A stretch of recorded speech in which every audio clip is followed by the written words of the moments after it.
You're on now. Oh, when shit. the leaves of summer turn to red and gold, and the football games bring a hint of the cold, time to get away.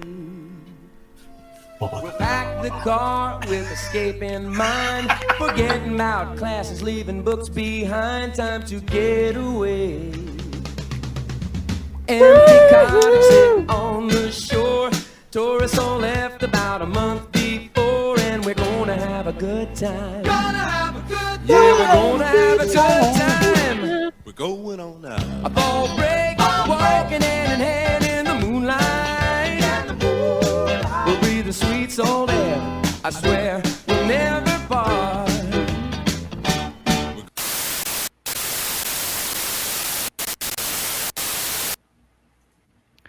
And what's up, everybody, and welcome to the Gore and More podcast. This is your host with the motherfucking most, TJ Bowser, and joining me today is the killing machine himself, Bobby Amone.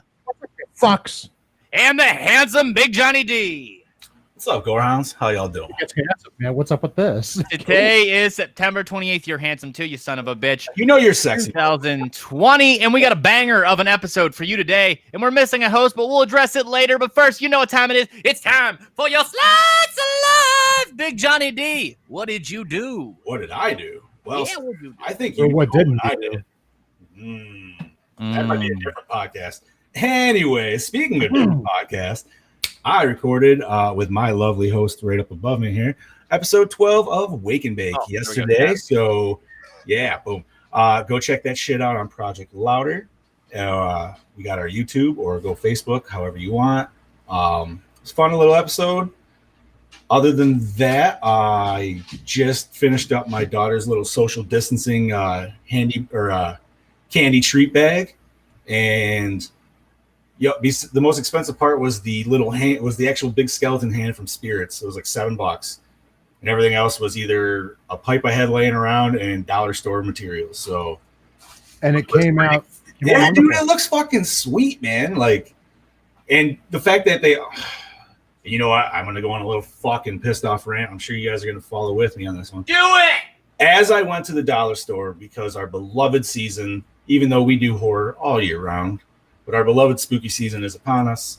So I went to the dollar store, obviously, to go get spooky stuff, and they still have spooky stuff out. However, already intruding in on spooky season shit is full-on fucking Christmas, dude. And can I just say, fuck that shit. Like, I love I get it. I It's do. coming, but I love off. Christmas, but fucking, can you wait a second, please? No. Like, it's not even goddamn October, man. We didn't even get to spooky season yet, and you're already fucking cramming goddamn Kris Kringle down our throats. But Fuck That's- that guy. yeah, right. Fuck it, dude. Unless it's Bill Goldberg, I'm cool with that. You gotta wait for him to go get his He is the ho-ho. exception. I tell Yeah, you right. what. He's the exception to Santa. The streak. He is the only Santa Claus to go 173 undefeated. Oh, And he's the only Santa Claus to get into a fucking titty bar, no problem. right. Wow. That we know of. That we know of. Other than that, man, just been relaxing and gaming. Bobby, brother, how you been this week, man? Good. It was a good, quiet weekend. I was with my girlfriend for Saturday, chilling out, and then yesterday was the football day, as usual. That's pretty much what Sundays are now. Football days, Nice. unless I'm doing other stuff. And that's pretty much it. It was a really chill weekend. And then this week I got my girlfriend's birthday tomorrow, and then it's just another chill week. It's pretty chill right now, so I'm not going to complain. The only complaint I had was that I lost my wallet, so I had to go get a new license and all that nice little fun shit of waiting at the DMV for 12 hours. It was So you got to wonderful. I was pissing bricks, but you know, hey, it's You got to go to the magical land of the DMV. Yo, I was ready to kill somebody. I was. You know how fucking Toby Hooper saw chainsaws and was like, I was gonna chainsaw through these people. No, I was gonna take somebody's lawn chair and start doing like some Stone Cold Steve Austin bullshit, and then I was gonna be like, I drank a beer, I drank another beer. We don't allow drinking here. It doesn't matter what happens outside.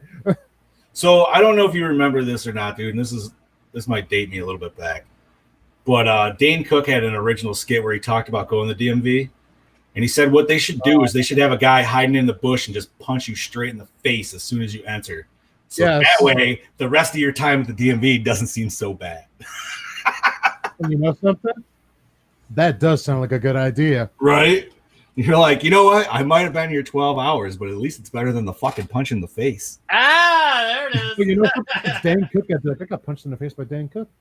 Day's been made. Right? I mean, I don't know what he's been doing lately, dude, but maybe he's fucking punched people at the DMV. Imagine if he came full circle like that. Oh man, Yeah, that would be pretty I'd fucking want him sweet. on Power Hour at that point, dude. Be like, I'd be all right with that. right? Yeah, that's pretty much it. So it was a pretty boring one for me. Boss man, TJ, tell us about yours. So as I say every week, Gore Hounds, I did podcasts here, podcasts there, and podcasts everywhere. I was very, very busy this week. I signed the Big Bad Beetle Bros podcast and Ghoulies Unflushed. They're the newest additions to the Project Louder family. Welcome, guys. Welcome aboard.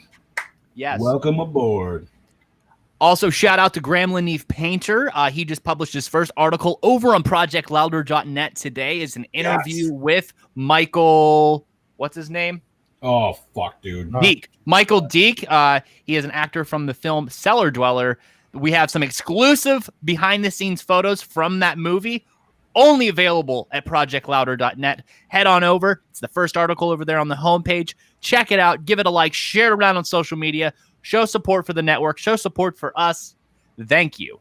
But working on a lot of new stuff behind the scenes. Just locked down Sandy Johnson for the next episode of the TJ Bowser Power Hour. Yeah, it's going to be pretty awesome. That's going to happen next Friday. Well, the recording's going to happen next Friday.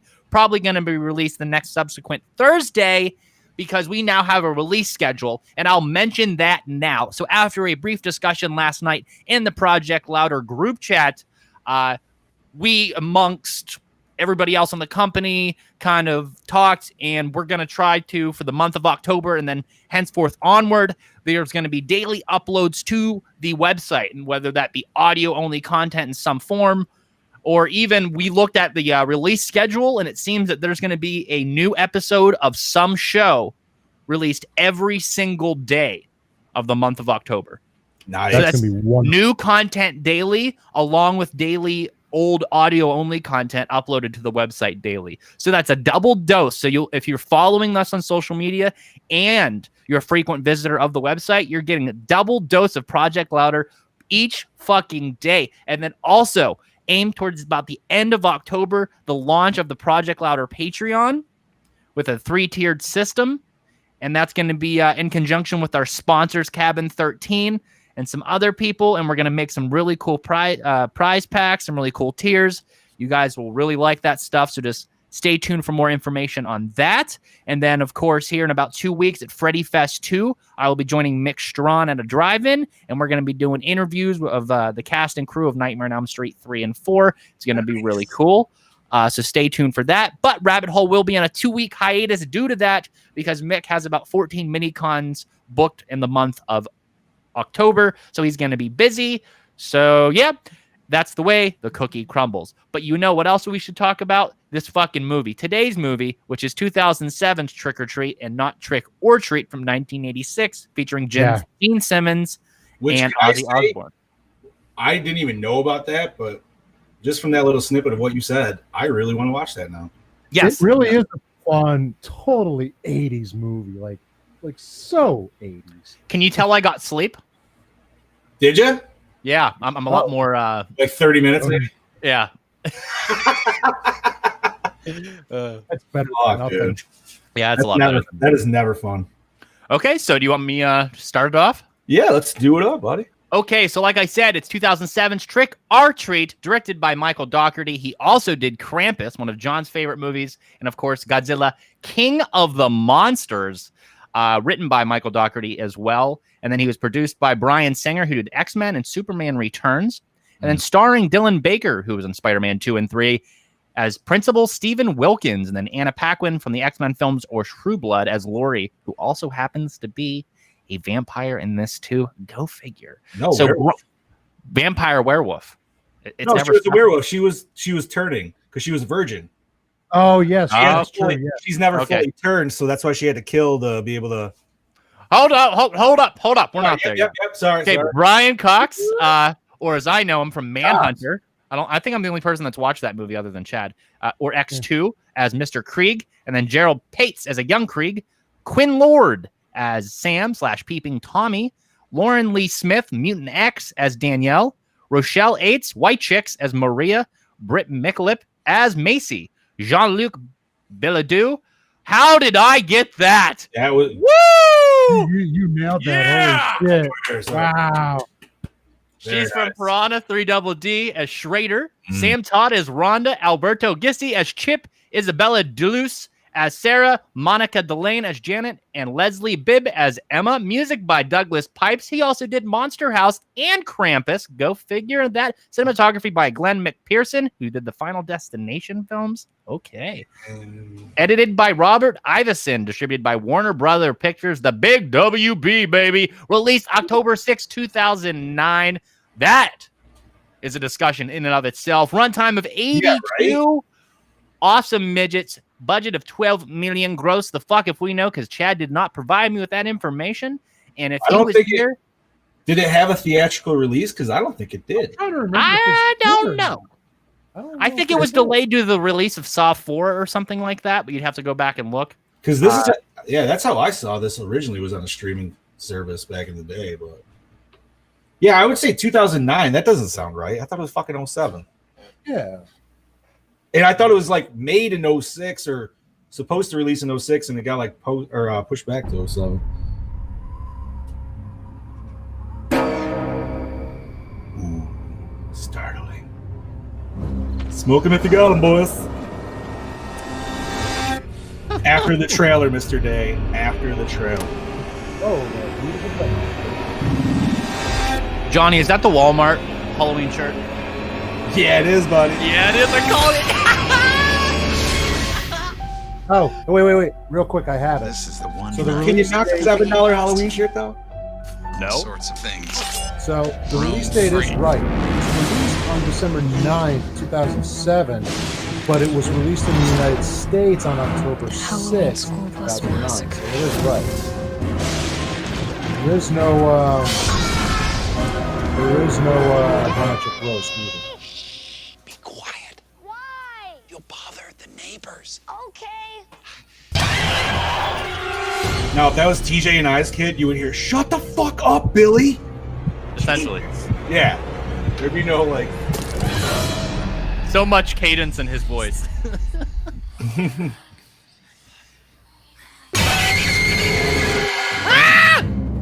There's another tradition. Always check your candy.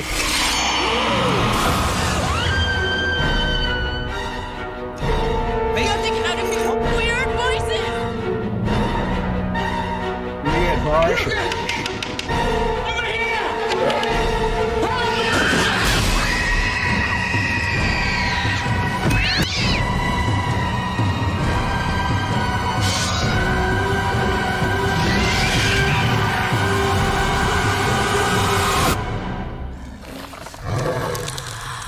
You gotta be kidding me.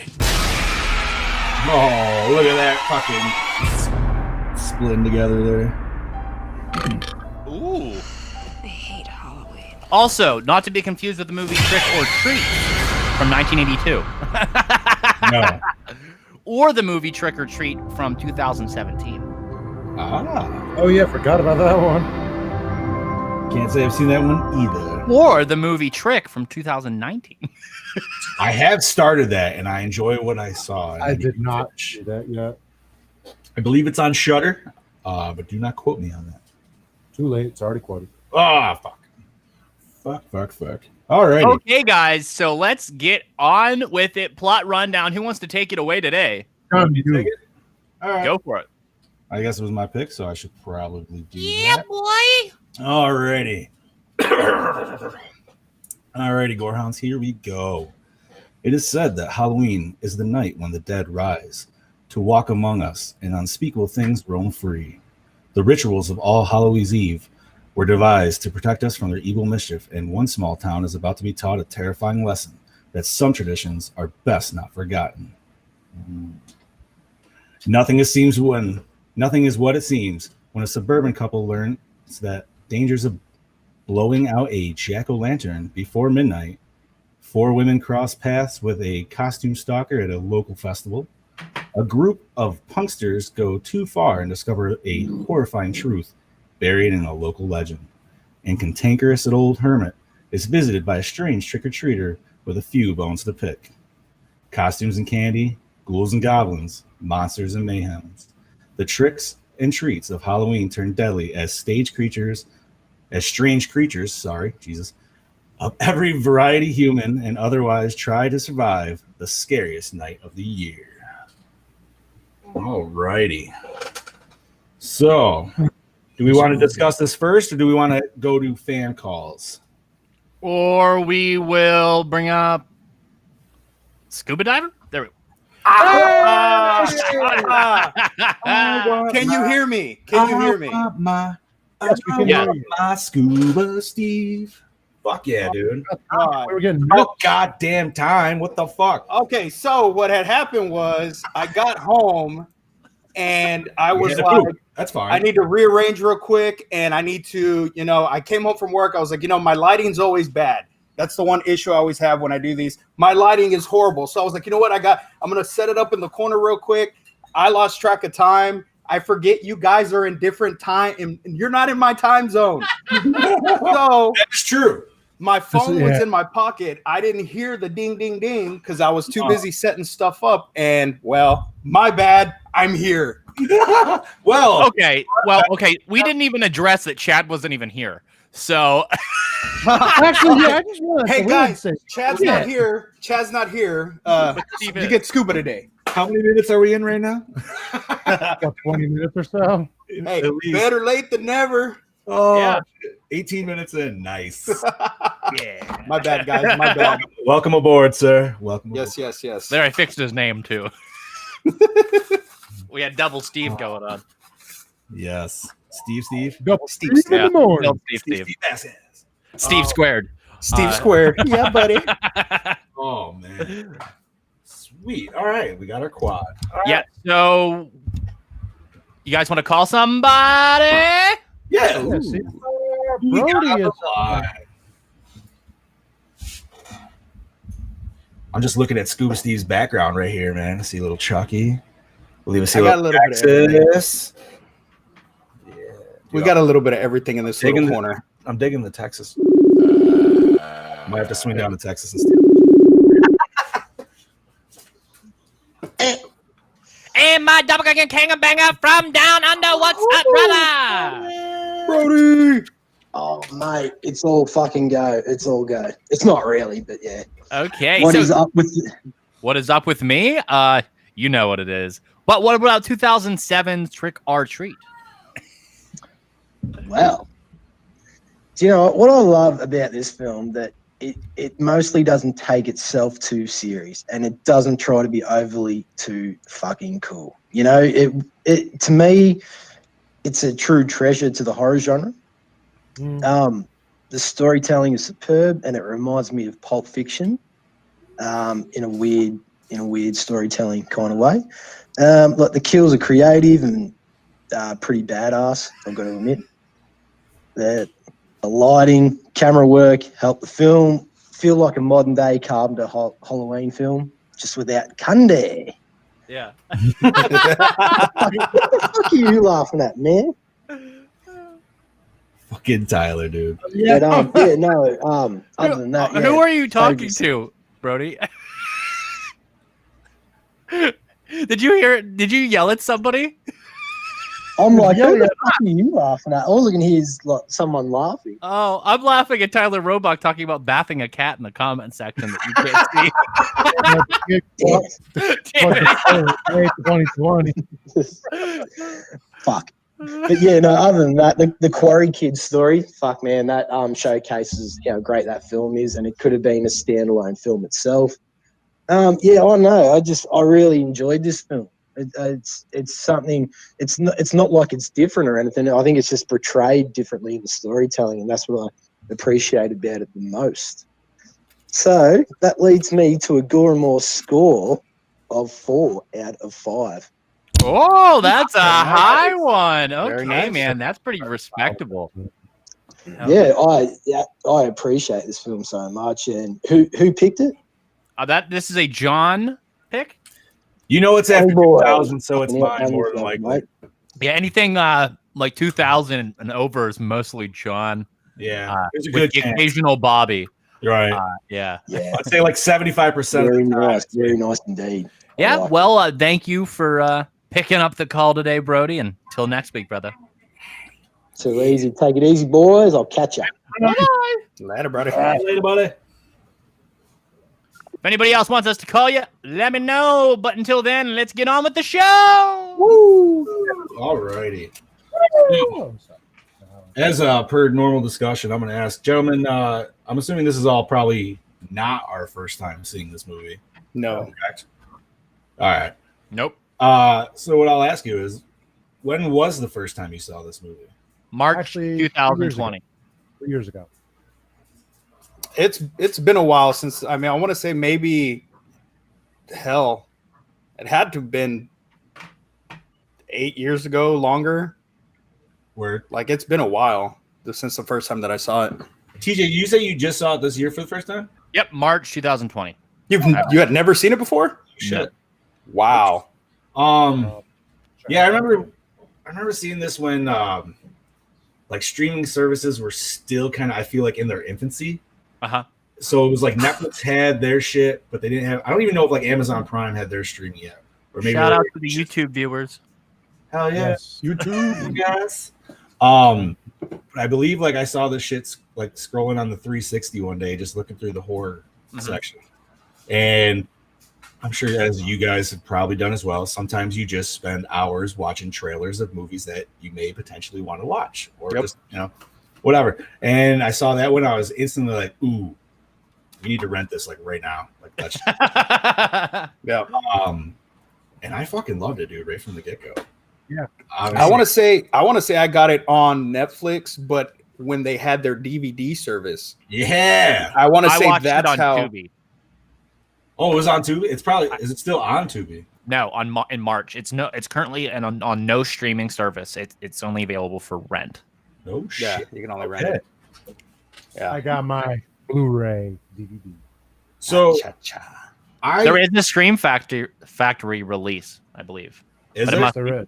it might be OOP. So Let me just say, man, if you are a fan of Trick or Treat, then Spirits is your fucking place right now because they got a section for that shit, man. I need like different. They have the flaming pumpkin, man. I almost fucking wanted to get that shit, but it was like $60. I was like, I don't know if that's fucking worth it. But maybe there's like 3 there. Maybe if I wait till like the day before or day after Halloween, I get one of those sweet 20% coupons, like right when I look it up. I think I gotten 3 emails about 20% coupons. Oh yeah. and then they expire. Yeah, they expire like the next day. But they mail them to you, they email them to you, and they post them on Facebook. So you're like, thanks. Yeah, I just screenshot them on my phone. Like, hey, I got a 20% coupon. Same. The only thing I got at Spirit from, I got the little his candy, his lollipop. My son bought me that, and then I got the little porcelain statue where he's sitting on the pumpkin. Oh, light nice. up porcelain statue. I did grab one of those. Yo, So I actually asked TJ yesterday because I was like, yo, man, how many times have you been to Spirit since they were? And I believe it's 3. I haven't gone yet. So yesterday was my 4th visit, I will say. And every time I've gone, I've definitely left with something. But I know, right? But they got sometimes if you go there and spend enough money, there's a discount. well, like, I hate to admit it, dude, but like I feel like for people with us, yeah, see, Jeanette knows. Yeah, Jeanette knows. Yep. But no, man, like it's almost like a home decor place more than it is like a Halloween store to me. Yeah, exactly, dude. That's year round. I mean, that's what my apartment looks like year round. So when it opens up, I'm like, okay, how am I decorating or what am I adding to my my area now? And they have this sweet Beetlejuice statue, man. I kind of really want it, but it's like you see the tombstone they have? Yeah, my sister bought it, man. When we went the first time, she was like, "They have one, and I'm not passing this up because if I do, it's gonna be gone." Yep, I saw it. A buddy of mine got it, and I was like, "You son of a bitch!" Oh fuck yeah, dude! But no, okay. So going back to this movie and off of Spirits, I picked this one because I don't believe And I wasn't with TJ and Chad when you guys did Popcorn, but was that like a movie like this where there was multiple stories in Anthology? No.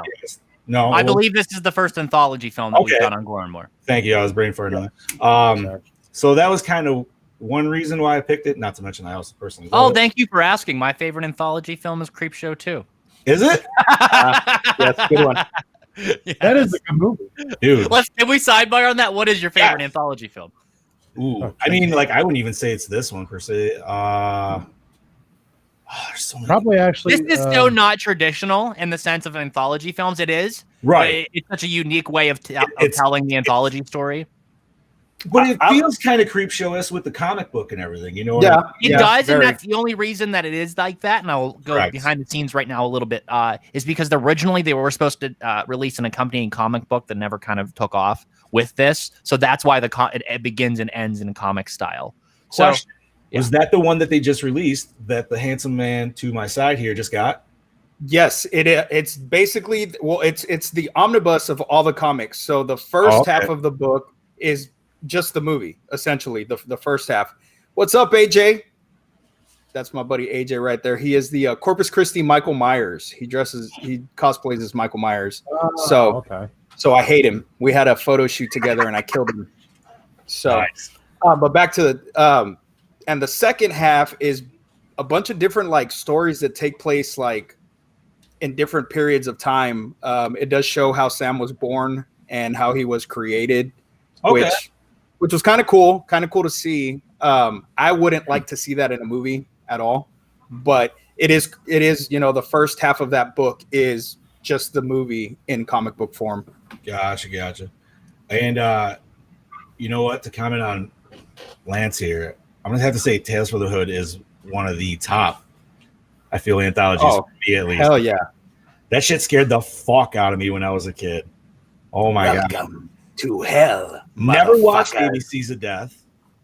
ABC's of Death wasn't, I don't know, man. I didn't really like it. I mean, it was cool. It was a cool idea, but it didn't draw me in. I love VHS. Yeah, I was actually going to just say VHS. 1 and 2. Yes. 2. 2, yes. 3, I don't know.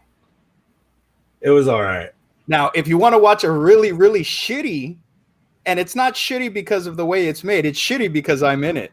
If you want to watch a anthology movie, go to Amazon and look up Paranoia Tapes Part 5, and you'll see this lovely mug get torn to shreds in an anthology. Tapes Part 5. Yes, sir. Okay. All right. It's not good. It's not good at all. That's fine. You can watch your face on the screen, you know. Right. Fuck it. So, Creepshow 2, dude. That is I don't know, man. Lake of Death and the is that the one? the chief, the slasher chief. Leslie Vernon or Leslie Nielsen?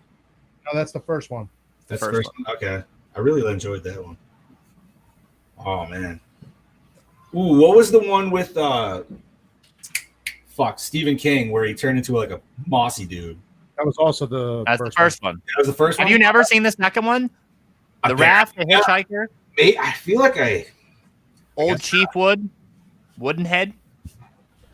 What's that one? That one always freaked me out with the Old Native Chief American. Woodenhead is like the cigar store Indian, like comes to life and kills these kids who disrespect it. The Raft is like these kids go to a lake, and there's like this weird tar thing in it, and it absorbs them and melts their skin off and shit. I feel like I've seen that one. Yeah. And the Hitchhiker's just the lady gets the guy gets in the car. Yeah. Right. Sweet. All right. So, gentlemen, what are your thoughts on this movie? Loved it. It's such a fun movie to watch. It really gives you that Halloween feel all the way through. Oh, yeah, this is the perfect or the quintessential Halloween movie, even over 1978's Halloween, only because of atmosphere alone. I would say I will give you the atmosphere. I will give you that. I mean, this is in the same way that you would watch. This is a seasonal movie. I mean, not that it's not a good movie in its own right, but I think this is best enjoyed similar to like Nightmare Before Christmas, that it's a seasonal movie or Hocus Pocus for some reason, whatever people people watch that on Halloween. I don't know, but because it takes place on Halloween night. I think there's other films that do better at making like the Halloween atmosphere. I'm not disagreeing. Yeah, I'm just saying I think why it's considered a Halloween movie is because they come back on Halloween night. Yeah, that's fair enough. Yeah. The only reason I say that is because my wife and my daughter wanted to watch it the other day. So I always go with Ernest Scared Stupid. Oh, Yo, that's a good one, dude. fucking hilarious. That troll, man. Those fucking trolls are scary as shit. Right? Fuck, dude. But yeah, no, I love this movie. Trick or Treat, like TJ said, it is, one of those movies that if you want to get in the Halloween spirit, there's no better movie to get in the Halloween spirit than this movie. I mean, just the themes in the movie, the way it's filmed, like I wish I lived in a small town that did Halloween like that. Right? You know what I mean? What the fuck? We have the closest thing we have here in my city is we have a Dia de los Muertos festival, but to do a Halloween festival the way they do in Trick or Treat, that's how I feel Halloween should be. You know what I mean? Like, and this movie just when we do Candyman 3, can Steve come on with Day of the Dead makeup on? I will. Why not? I'm down for whatever. I think that is the third one, right? But Day of the Dead. I'm going to tell you right now, I will look like Papa Shango. I'm telling you that right now. Okay. That's fine. But yeah, no, it's a great film. I love it. Hands down, one of my top 10 favorite movies. Nice. All right. So if we don't have anybody else to call, Ghostbusters. Oh, I wasn't even trying to lead into that, but I'll take it. I think we can start to peek behind that curtain. What do you think, boys? I think that was. Do it. Not it. That's fine, dude. I actually have to pull up right here. You want me to start? I can do it. All right. Starting, I got them up too, so go ahead. So most of the jack-o'-lanterns were made out of either foam or ceramic. An on-set joke was that no pumpkins were harmed during the making of this movie. Characters from boom boom. Oh, I heard a woofie back there. Yeah, that was. I'll be back. He's just doing his job. So characters from each story are frequently seen in the background of stories they are not involved with. This is to help piece together the chronology of the movie, which I personally loved that. Like from the opening intro all the way like through every little tidbit, you could always see every other story somehow involved in that, like showing it's all just one big shared universe story here right in a little time. Little people were used to fill in for kids trick-or-treating, since the film was shot mainly at night and real kids could not work these hours. The look of Brian Cox's character is based on Halloween 1978 and The Thing 1982 director John Carpenter. Interesting. I can see it. I can see it a little. Bobby, you want to take over? Sure. The film was originally slated to be released in October 2007 for a Halloween release for Warner Brothers. Without explanation for a reason, they pulled the film from the schedule and no rescheduled date was announced. One reason might have been that Saw 4 was slated for a release around the same time. See? I knew it! Nice call, bud. In fears of a big opening against them. Another possible reason is that the film was buried by the studio was that it was possible to fall out from the box office disappointment of Superman Returns, which was co-written by Trick or Treat director and writer Michael Dougherty, and both produced and directed by Bryan Singer, whose production company talked for that the film would be finally released in Halloween around 2008 and possibly early 2009, but neither release would ever materialize. Eventually, it was a straight to DVD in October 2009. Lot to read. No wonder why he made me do it. When I got the notes, I was like, "Oh, okay, here we go." You know, I just didn't want to. I didn't know what was. I didn't scroll below that, so I didn't know how much was below that big old chunky boy. Right there. I'll take the next one. Go ahead. So, movie reference: Mr. Krieg says, "You've got to be fucking kidding me!" When he sees part of the supernatural killer, its hand operating independently from his body. This is a nod to a similar scene in John Carpenter's remake of The Thing. Yo, that is one of the best. Brian Cox is a mean Hannibal Lecter, by the way. Yeah. Oh yeah. Yeah. The film had many title changes before filming began. Originally titled Season's Greetings, also the name of the short film, it was changed because it sounded too much like a Christmas film.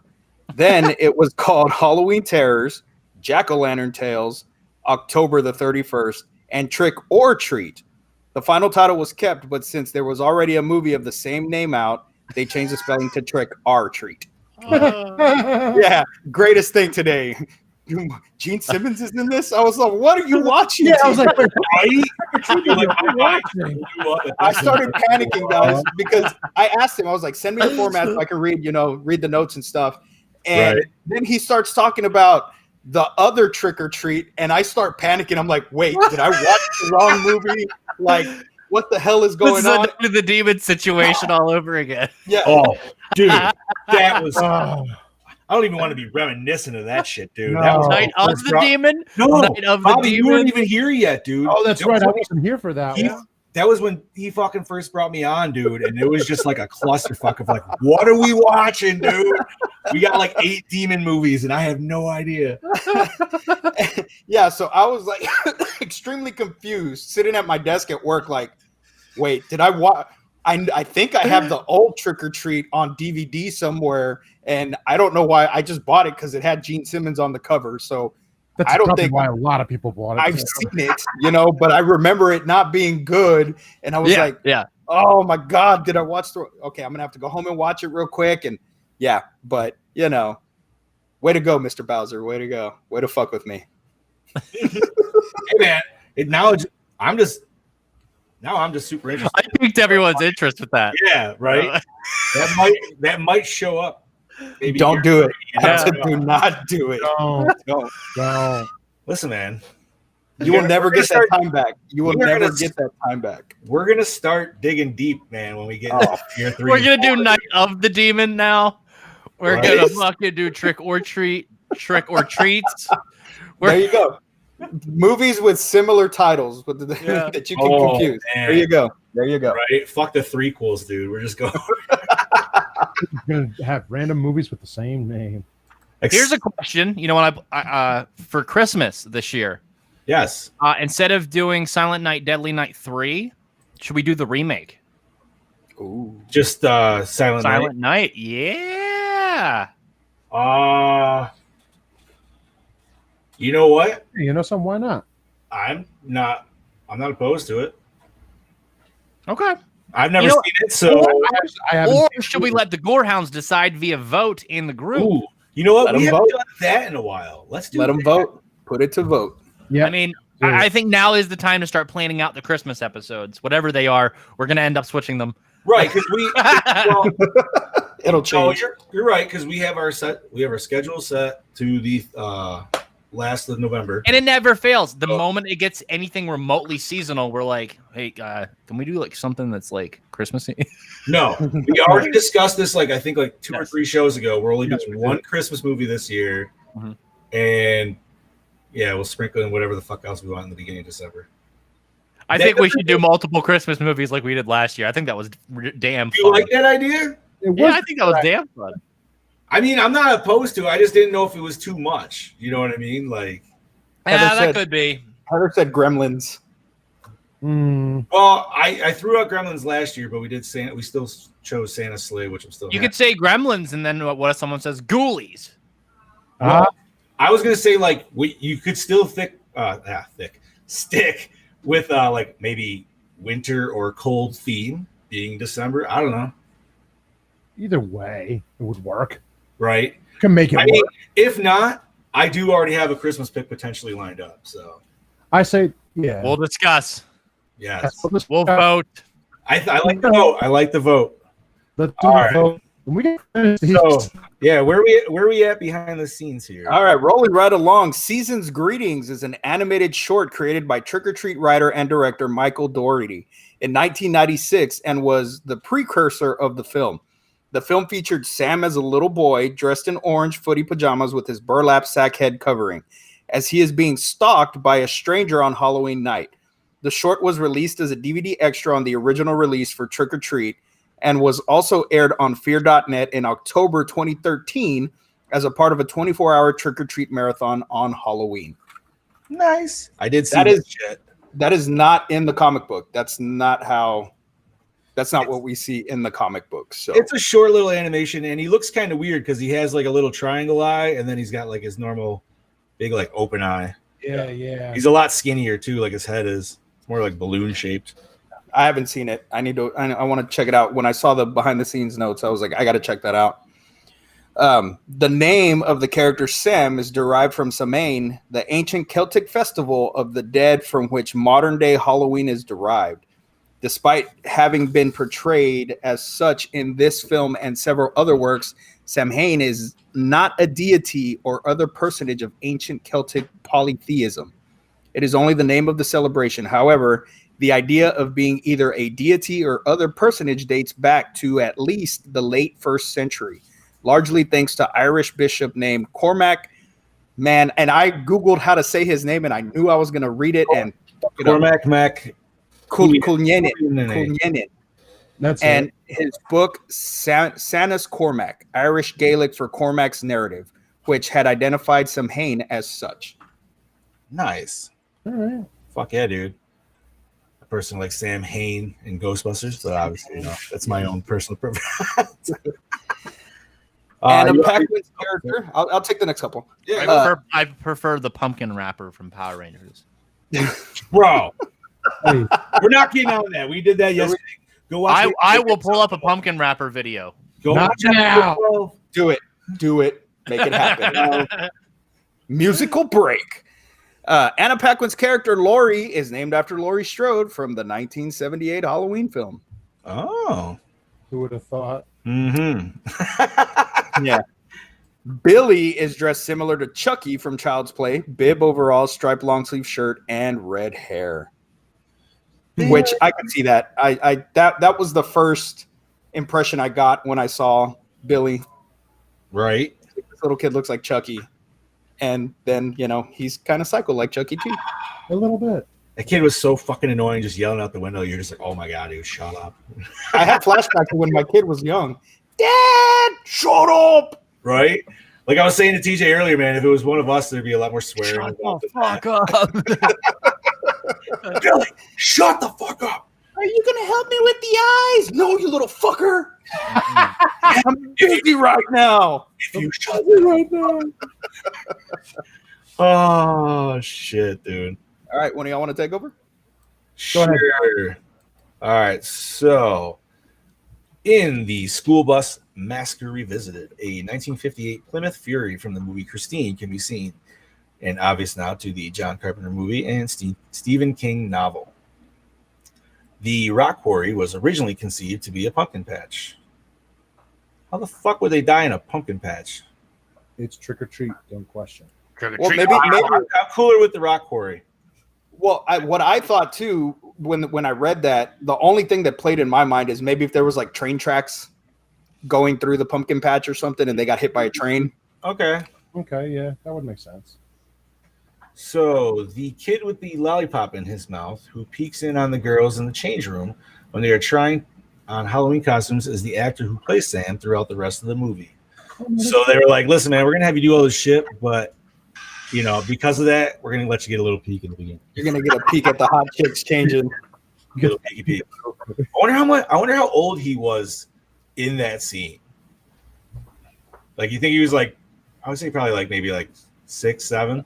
Oh, yeah, 7. I would say maybe 8 oldest. Yeah, something like that. That's awesome, dude. So, C. Ernst Harth had a cameo as Laurie's blind date, the giant baby, in 13 Ghosts, 2001. No shit. I was wondering if. Okay, that's awesome. He played the ghost called The Great Child, also Giant Baby. Both films were Warner Brothers releases. No shit. He was fucking disgusting in that movie, dude. Yeah. Hey, you know what we should do? Let's read that whole fucking this whole Marvel Comics behind the scenes thing that we have here. Go to the last page. Okay, hold on. Let me scroll. Oh my god, that is some fucking notes. Yeah, that is some. Chad. I'd say we read this and then the Lost Boys one, and then we move on with our review. So where are we starting at? Just this whole last page? Yeah, here. I'll do the X-Men one here. Okay, so several of the cast members have appeared in other productions based on Marvel Comics. Anna Paquin has played Rogue in four X-Men movies. X-Men 2000, X2, X-Men The Last Stand, and X-Men Days of Future Past. Brian Cox also appeared in X2 as William Stryker. Dylan Baker played Dr. Kurt Connors, a.k.a. the Lizard, in both Spider-Man 2 and Spider-Man 3. Leslie Bibb played reporter Christine Everhard in Iron Man 2008. Monica Delane appeared in Fantastic Four, Rise of the Silver Surfer in 2007. And Lauren Lee Smith and Quinn Lord have appeared in different episodes of Blade the series from 2006. Did anybody fucking ever even watch that? No, but it's on Tubi for free right now. Well, maybe I will. Lots of free time. Maybe I will. Yeah. I want them to restore the deleted Morbius ending and put it on the Blu-ray. Yeah. Oh, can't wait for we get Morbius, dude. So, you gonna keep going on? Or you want me to take over, boss? You take over for the Lost Boys one. Where's Lost two Boys? Up above. During the scene. Oh, you're jumping up. Okay. So during the scene when Laurie's sister calls while she sits alone in the street, in the background on the campfire, a remix of the song Cry Little Sister can be heard playing. That song is part of the soundtrack of the 1980s classic The Lost Boys and way overplayed in its sequel.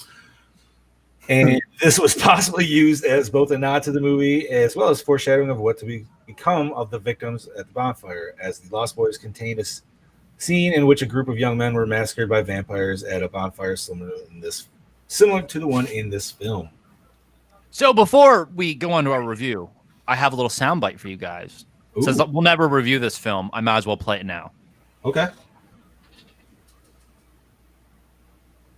course it doesn't work.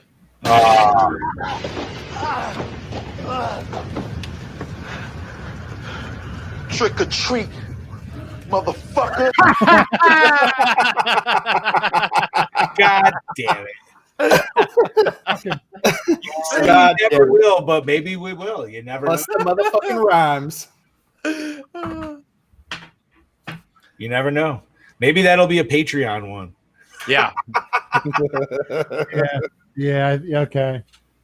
That's such a fun movie anyway. So moving on with everything. John, do you have any questions about this film? Do I have any questions? Well, I have a couple. Yes.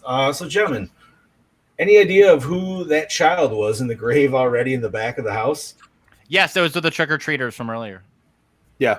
The trick-or-treaters that you see at the beginning, that's them. Bye-bye. Because he has the masks, and I think it's in the behind the scenes that we didn't read.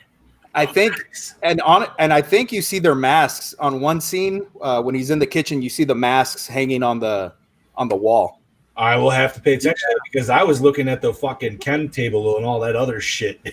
So like, I'm happy that Lance is the only person that caught on to why John read Lost Boys. Right? Lance is just like, yes!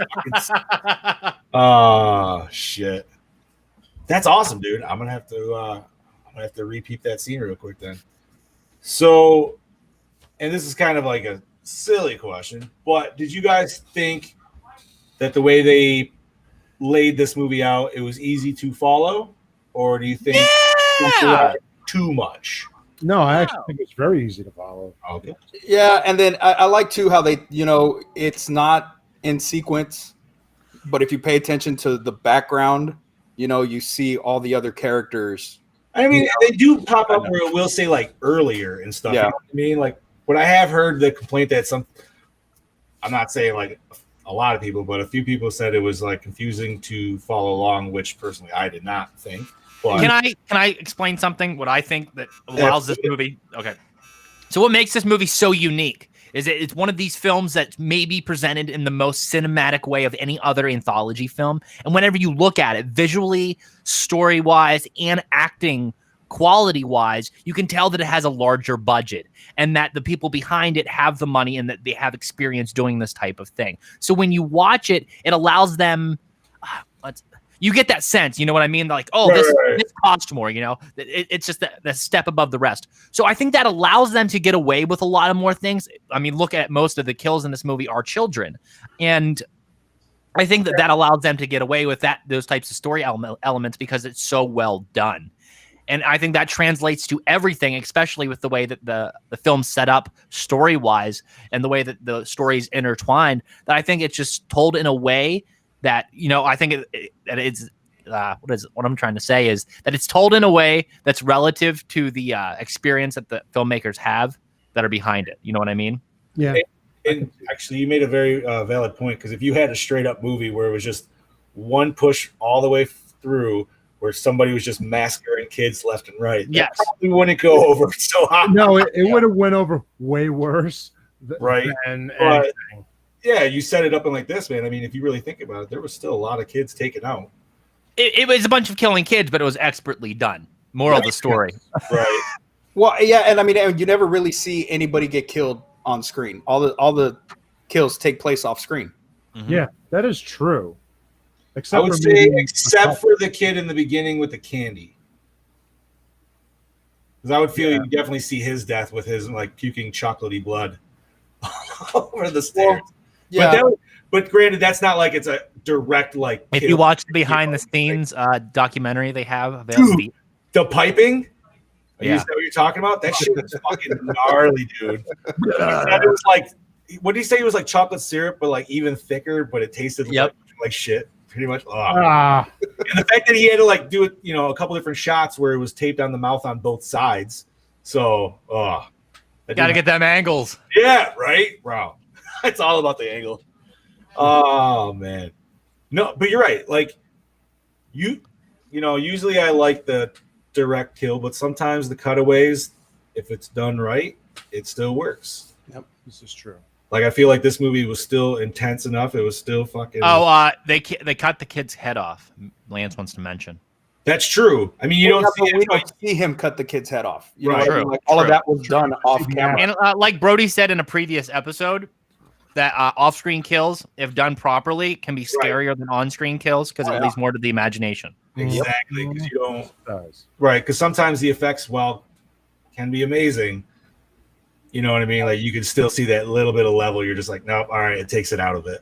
Well, you know, perfect example of off-screen and on-screen. You know, to leave your mind to wander. Look at what the hell was the name of those fucking movies? The Paranormal Activity movies. Paranormal Activity. For me, those, I mean, because I do that stuff. You know what I mean? So it freaked me out. But when they got to the one where you actually saw what the hell was there. Oh, part 6. Fuck part 6, dude. Announcement sidebar. We have a release date.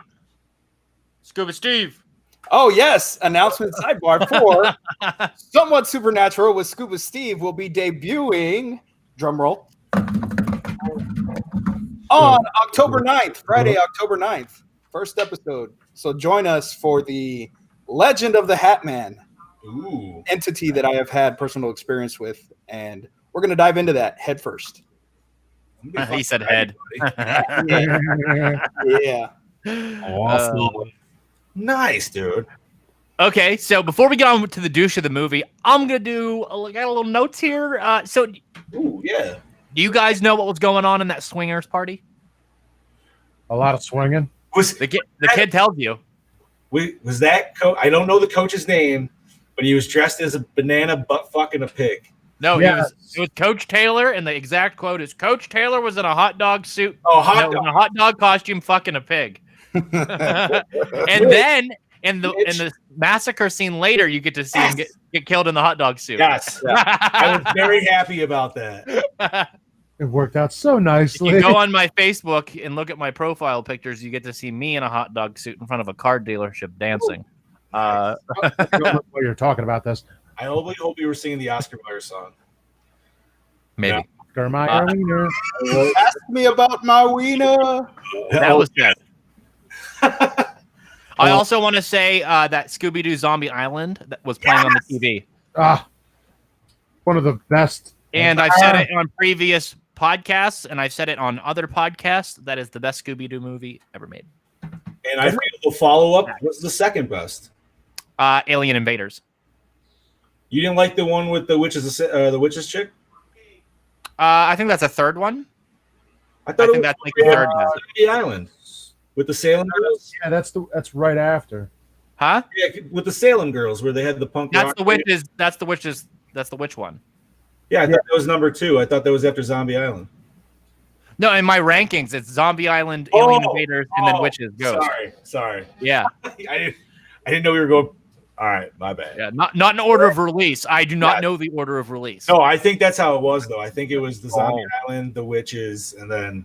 Yeah, no, you're right. And now we got fucking Undertaker, Cena, fucking. I like Alien Invaders only because of my personal phobia of aliens, and then also like all the trippy scenes that they have in there too. No, my favorite was the Cyber Chase one. Oh, that's pretty cool too. I like. Speaking of aliens, how about that sweet Fire in the Sky release, buddy? Ooh, region free. Oh, the gods have spoken to us. Region free. That movie still, like I said, that movie still fucking freaks me out to this. Oh, the abduction scene. Oh, I hate it. Nightmare inducing. You know what? I don't even know. Some people probably would not consider that a horror movie, but I would totally review that on this show, dude. Oh, it is a horror movie. It's a horror movie, 1,000%. If anything, that is a fucking horror movie. We reviewed The Wraith on here, and that's not a horror movie. I didn't review The Wraith. You reviewed The Wraith. Oh, yeah. Okay. Keep rubbing it in my face, okay? Okay. I wasn't my pick. Who was it? Was that Wes's? Whose was it? That was Wes's pick. All right. Yeah, the dentist. That's what. Oh, man. Happy Halloween, Scooby-Doo. It must be a later one. Yeah. Yeah, I can't say that I have. I don't fuck with that. I think the next one I'll fuck with is the Scooby-Doo Elvira crossover. That I don't piques even my know if I want to fuck with that one, to be honest with you. I want to watch it. Yeah. What happened? The new one? No, it's not even out yet. It's coming out. Like Elvira and Scooby-Doo. Brody, I bought the Fire in the Sky release last night. Did he? Yeah, I think he was like the first person to buy it. Oh, dude! As soon as I sent him the link, he's like, "I bought it," and then he's like, "Oh, it's Australian. That's why you sent it to me." Even Tyler Robofuck's like, we got to do it. So yeah, Right. Absolutely. Oh man. So, are we on to douche? Le douche of la movie. Le douche. All right. well, there's a couple. You know what? You can say Brian Cox's character, but I'll talk about him later. The old man. You know what? Actually, you know what? I'm gonna say it's the son. It's the fucking son.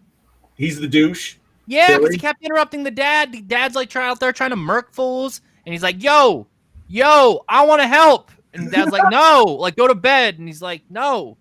Right. And I'll talk more about that scene later, but I would go with the witch girl, or not the witch girl, the girl that was with the witch girl. Wait, are you meaning to tell me there's no vampires? There's no vampires. They're werewolves. Yeah. Wait, Scoop, are you talking about the girl who was the fairy who lured that girl there? I'm telling you, man. That's why they were giving. Actually, I agree with you on that because that's a sick shit. Like, yeah, I mean, and the girl's pretty much mentally ill. You know what I mean? So, right, you know, fucking with her the way they did, fuck that whole little group of kids. Fuck them all. Yeah, those little kids. Yeah, the angel one was definitely the lead douche. Yeah. Of that. They call her savant. I call her a badass. The lead cunt. Yo, man, if she just left that last fucking pumpkin there, they would have been fine. But nope, she wanted to be a bitch and fucking kick it in the thing. Oh man, that's a good call. Yeah, I agree with Scuba on that one. Yes. I feel it's like it could be her or it could be just the chick in the beginning who gets it with the lollipop in the mouth. Hey, she already says she hates Halloween, so fuck her. Yeah, that's enough. Finish it with the pop, Bobby. Right? I mean, at least she was cool enough to let her husband, go up and turn the video on. But, she never came upstairs. She went to fucking go clean Halloween shit up. It's like, bitch, do you see all that shit in your yard? That's going to take fucking hours. Like, no. Go up and ride the dick. Do it in the morning. Yeah, exactly. Like, tonight? Really? See what happened when she tried to clean it up too early, though? She got hers. Yeah, no That's going to be my douche. So. There you go, then. All right. Where'd you guys watch it? How did you watch it? And what was the quality like? Blu-ray DVD was wonderful. Ooh, I watched it in 4K on my TV through Amazon Prime. nice. I had the DVD original release, so I watched it on that 720 shit. It was Tubi, so I'm gonna guess it was 1080p with ads. I like how with ads. With ads. Right? Hell yeah, dude. Hey man, I still love Tubi because they have some of that shit that nobody else really does. That's Yeah. true. Steve, They're like the Yes, weird sir. free shutter. it's not cranberry sauce, Oh, No, not it's not cranberry sauce already. but I will tell you my favorite kill though, and it is the puking boy. Yes. All right, full agree. Yep. I have. Yeah, that was mine right there too. my So- favorite kill is the werewolf kill. Mm-hmm. Like the whole massacre scene, or Just when Anna Paquin's on top of him, about to kill him, the way she ripped her skin off, She and literally unzips her skin, dude, with her nail. yeah, that's my favorite. That's my favorite kill when they kill the vampire. I got to be different here, so. Let's see. Bobby's like, "Fuck, I like them both." I know, like that was what I was gonna say too, but I'm like, I can't. I mean, dude, there's a lot of good ones in this. I know, but I oh can't yeah, two yeah. times in a row. That puking one though is just, it's just so gross, dude, and just I like it a the lot. perfect volume of liquid. Just, not to mention, dude, like I love. Holy shit, the candy! Actually, I just love his after girl shirt. in the beginning because I like how she turns out after Sam's done with her. Oh, dude, Yeah. Oh, he yeah. pretty much like crucified her, dude. Like with the lollipop. Yeah, that was a pretty gnarly. And that was like what, 4 minutes into the fucking movie, dude. Like very close. Which that's great, man. Like the Can fact we that talk about that awesome POV shot of him running Sam? across fucking of Sam running across the Right? street? Yeah, you get that little bit of haziness of the fucking burlap sack. You're trying to figure it out. You're like, what the fuck is that, dude? best scene, motherfuckers. I have two. I personally like the backyard burial scene only because it's so relative to real life. And it's such like it's such a dark comedy, like a black comedy moment. It is, dude. Like, And it's then so- it gets referenced again later in the film from another point of view, and you're just like, "This is great. This is so good." they did that was so well that they did that. Yeah. Shit, you know what I mean? Like, it's just so nice, and you're like, oh my god, like that little tie-in, dude. But when the dog came over and shit, See, okay, I liked oh the man, quarry scene with the kids.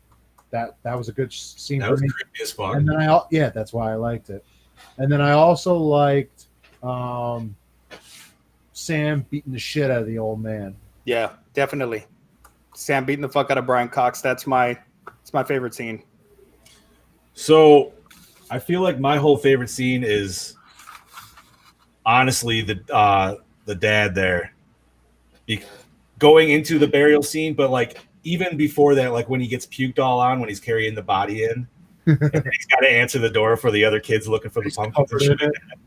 And you just see the other kid like looking at the fucking snail trail of blood and chocolate, like going to the fucking house, dude. Like, Prime choice of words there, bro. Yeah. thank That's, yeah. Yo, snail trail. fucking A. Oh shit, we lost Scoobs. What the No! fuck? But no, man, I almost Wait. Can we still hear him? Scoob talk. Refresh, motherfucker. Refresh. Okay. We gotta keep So going. what I was gonna say is I wish I had a nice dress shirt to kind of not like a super nice one, but I was gonna ruin it because I have a bottle of fake blood and I wanted to come on tonight, dude, with that fucking just wet, smeared fucking shoulder. There Like he that is. was such a sweet, I don't know, it was just a weird, like fucking kind of like Bateman almost esque look to it a little bit. But yeah, just that whole interaction with the kids and everything like that. He screams, "Ah! Oh yeah, trick." And Bobby, then give his best scene. Yes, I did. so here's a quick question for you. Do you think every piece of candy that he handed out, it was all fucked with? Probably. Yeah. Maybe not to the extent that it was gonna kill somebody, but with the amount that the kid was eating already, you know what I mean? Well, not only that, but the candy bar Sam had at the end had the razor in it. So he gave Sam a razor bar candy. It's either that or Sam has razor candy Razor bar bars. candies. Yeah. I mean, it's very possible too. That'd be sweet if that's just his main weapon. It's just a fucking Freaking razor bar What's that candy. in the That would lollipop? actually be pretty fucking cool. Yeah, the lollipop was a good. Oh, dude, I actually like the fuck up on his mask too towards the end, where like actually allows him to use his mouth. Yeah. The dad necrophilic rocks, but what? Opening scene, boys. Did it hook you in? I love the comic panels. It Oh, is yes. the Yep, biggest natural absolutely. titty you could ask It for. certainly did. Yep. The nice long follow of the gross, dirty candy bag, but you see everybody that you're gonna see in the movie pass by in like 30 seconds, so it's kind of nice. Like A especially- preview of what's to come. Well, it gives you definitely like, especially like for rewatchability. You know what I mean? Like, there's just extra shit. Like, dude, I didn't know about the mask in the kitchen. I feel like I have to watch it There's a again lot just of because of that reason. There's a lot of continuity to this movie you got to really pay attention to. Yep. Right. But Especially in that opening scene. yeah. Well, yes, 2 thumbs up on that shit, dude. Yep. 2 thumbs up. Best tits, hottest girl, or best dick for a girl? I'm gonna go with Maria Rochelle 8. She's Which a one was smoke she? show. Was she Little Bo Peep? No. Little Bo Peep's my pick. Yeah, I was gonna say Little Red Bo Riding Peep. Hood. Yeah. Maria is. She's from White Chicks. The girl from White Chicks. Yeah, but I don't know which one she was. Yeah, Little Red Riding Hood. Yeah, you out with the Anna Paquin on it? Listen, He is one of dark the hair. one of the agent's girlfriends from White Chicks. Not only I that, think she's the one that comes to the hotel room and like beats him up because he thinks there's a girl there. You don't Thinks there's remember a what girl. she's dressed as in this one? I I can't. feel like it's got to be the same one, dude. Like I'm not looking Yeah. at the picture right But now. yeah, Little Red Riding Hood for me. Oh, yeah. All right. I mean, dude, especially towards the end, man, when she's little tizzed up and everything like that, dude. Just, but yeah, I'm gonna say Little Bo Peep, man. Yeah. Just Oh, We're best going with dick Little for Bo me Peep, too. is Brian Cox because he's got a big Cox. Because his last name is, in fact, Cox. Just Right. spelled a little differently. So he has to be the best dick of the movie by default. right. Well, there you Yeah, go. I then. cannot argue with that. In the name of equality. All There right. we go. So What the fuck? is that Tyler? He heard us say Cox, and he said, "Oh my God, there's so many." there's so many. Next to the dance floor, buddy. Nice score. How was the score? Oh, it's great, dude. Like, Score fit the film perfectly. Wonderful. I gotta once take again, that sound sample now. Oh my god, there's so Right? many.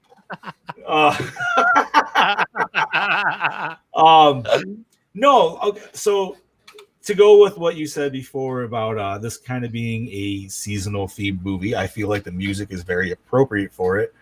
And if you really wanted to listen to just the score of this movie around Halloween time, I think that would be an awesome you know what I mean? Like you're decorating the house.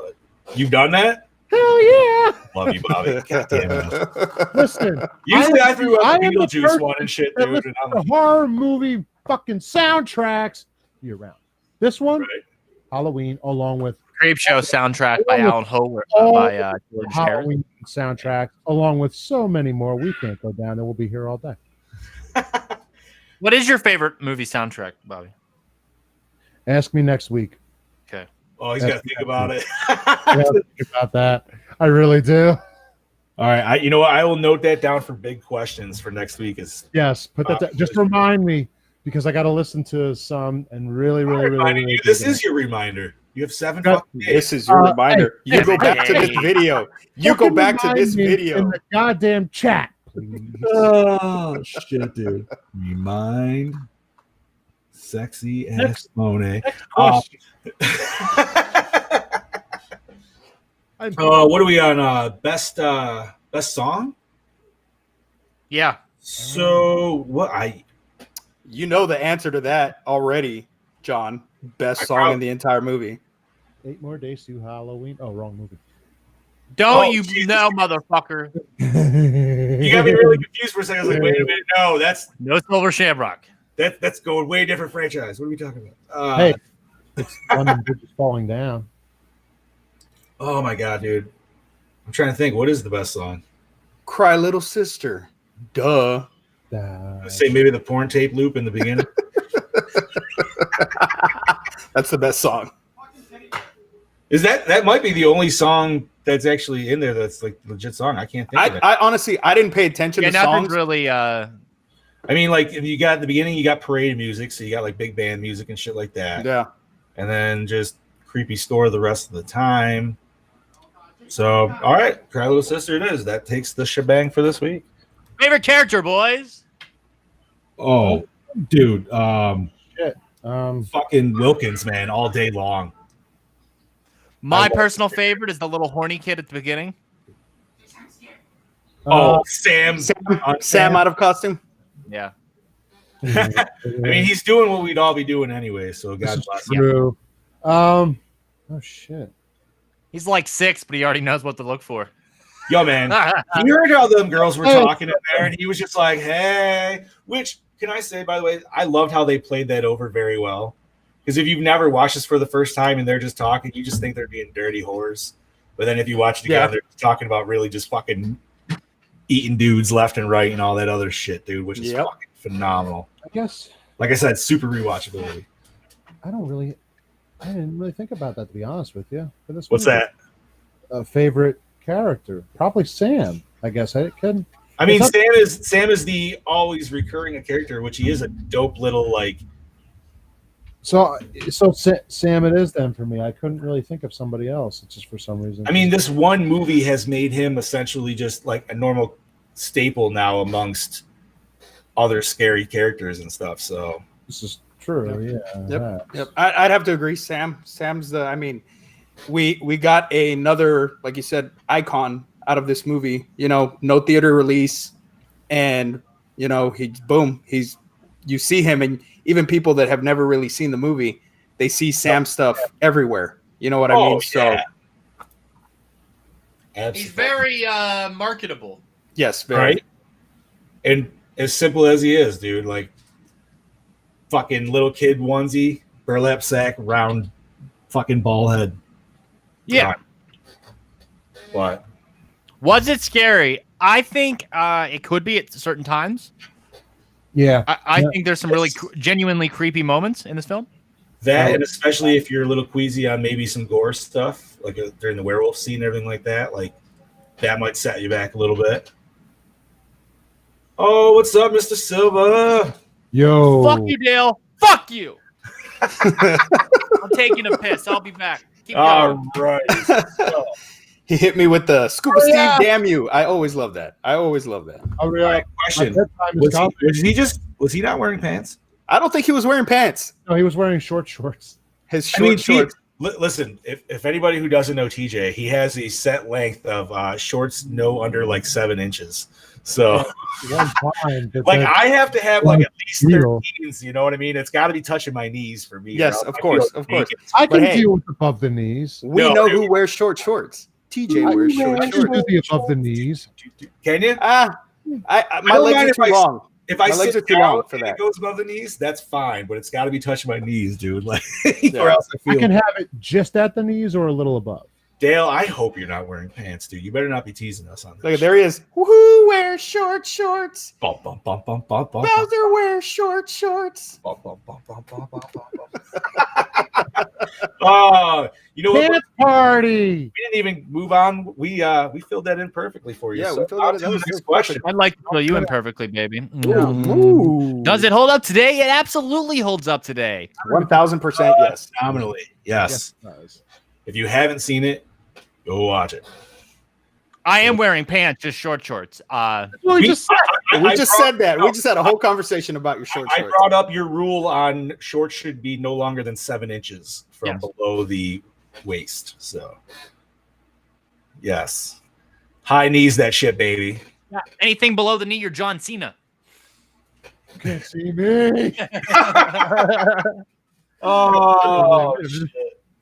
So acting, good, bad, terrible, awesome. Good. It was great. It was great acting. I mean, you had great actors in the movie. Yeah, all the little kids did amazing. Obviously, there were some seasoned vets that we got too. So, yeah, man, I have no complaints on this one. Nope. At all. Nothing to say. So, I'm interested to actually hear Boss Man's take on this one. Cinematography. Oh, the color grading. Bro. Mwah. Right? This film, So Those good. colors popped, baby. Those Oh. colors popped. The dark scenes looked dark, and they were clear, and they were great, and they were well lit. And then anything. Oh my God! Can we talk about the bus scene and the way it was lit, the way it was shot, the way it was presented in its entirety, was just so well done. And like I said, you could tell by looking at this visually that the budget was there. These guys knew what they were doing. That they were an established group of filmmakers that were like, okay, we're going to do this. We're going to do it right, boys. And I think that overall that it was better than good enough. I think it was it stand out. Yeah. that bus look is one of my favorite looks. Yes. That whole retro scene, man, like it makes me want to watch Nightmare 2, honestly. Yeah. Right. Yeah, just like you said, man, like you said, the color pop in this movie alone. Mhm. From every different scene too, from the werewolf scene to like the fucking any of the parts where they're on the main drag during the parade, like during the big Halloween party, like, and the fact that they have everybody in costume every which way would, like, I don't know, man, it looked so good. There was a lot of good shots. We even got some weird, like, almost, I would say, international, like, not internet, but like him crawling on the ceiling and shit. You know what I mean? Like, that was definitely like 2000s Ring bullshit when that started coming around. So, Yeah. but we got a little whole mixed bag on that, and it was shot. I don't know. I thought it was great, man. Yeah, it's great. That's all you can say. So I feel like that's probably going to answer our next question pretty easily. Do we like the premise?